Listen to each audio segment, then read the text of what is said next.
పోయిన ప్రభుత్వం అప్పులు ఎట్లా చేసింది, రాష్ట్రాన్ని ఎట్లా దివాలా తీసిపిచ్చింది అనేటటువంటి అంశాల మీద మాట్లాడడం, అదేవిధంగా పదే పదే వేల కోట్ల రూపాయలు అప్పులు తీసుకొని రావడం, ఖజానా మీద భారాన్ని పెంచడం, కానీ తెచ్చినటువంటి అప్పుతోనే ఒక్కటి కూడా పనికొచ్చేటటువంటి పని చేయకపోవడం అన్నది మనం గత 16 నెలలుగా చూస్తున్నటువంటి సందర్భం.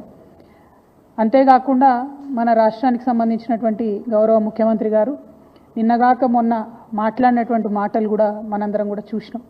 తెలంగాణ ఆత్మగౌరవాన్ని కించపరిచే విధంగా, నేను ఒక రాష్ట్ర ముఖ్యమంత్రిగా ఎక్కడికి పోతున్నా నన్ను చెప్పుల దొంగను చూసినట్టు చూస్తున్నారని అంత నీచమైనటువంటి మాటలు, నిజంగా అట్లాంటి మాటలు చెప్పాలంటే ఇబ్బంది అనిపించినా ఆయన నోటి నుండి అట్లాంటి మాటలు వినడం అన్నది తెలంగాణ ప్రజలకు అవమానం. అది సీఎం చైర్కి అన్నది పక్కన పెడితే మనది అన్ని రాష్ట్రాల్లాగా కాదు. మనం ఆత్మగౌరవంతో పోరాటం చేసి 60 ఏళ్ళు సాధించుకున్నటువంటి రాష్ట్రం.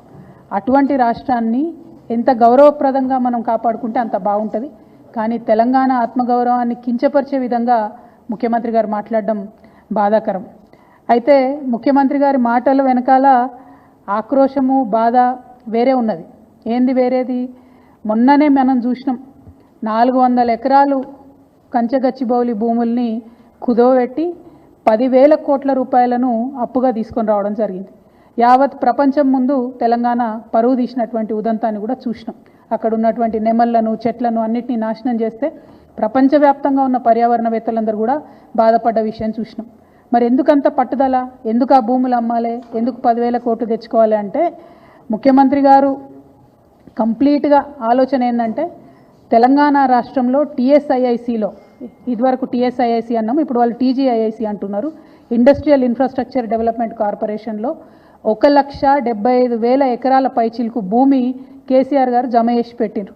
కేవలం హైదరాబాద్లో కాదు, జిల్లాలలో ఉన్నటువంటి అన్ని కేంద్రాలలో కూడా ఫ్యూచర్లో ఇండస్ట్రియల్ ఎక్స్పాన్షన్ కోసం అని చెప్పి టీఎస్ఐఐసిని ఒక స్ట్రాంగ్ పవర్ఫుల్ ఎంటిటీగా తయారు చేసి పెట్టిండ్రు. ఇవాళ రేవంత్ రెడ్డి గారి కుట్ర ఏంటంటే ఆ భూములన్నింటినీ కూడా కుదవబెట్టాలి.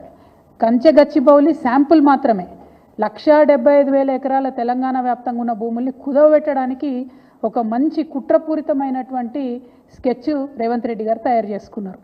మరి తయారు చేసుకున్నారు, కానీ ఆ విషయాన్ని ప్రజల నుంచి దాచిపెట్టాలనేటటువంటి ప్రయత్నం చేస్తున్నారు. మీ అందరికి కూడా తెలుసు, నా దగ్గర నిర్దిష్టమైనటువంటి ఆధారాలు లేకపోతే నేను మాట్లాడను.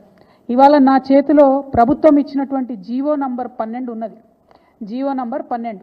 ఈ జీవో ఏప్రిల్ 11వ తారీఖున ఇచ్చిరు ఈ సంవత్సరంలో. కానీ ఇది మీకు ఎక్కడ ప్రభుత్వ వెబ్సైట్లో కనబడదు, ఇండస్ట్రియల్ ఇన్ఫ్రాస్ట్రక్చర్ కార్పొరేషన్ వెబ్సైట్లో కనబడదు, ఎక్కడ కూడా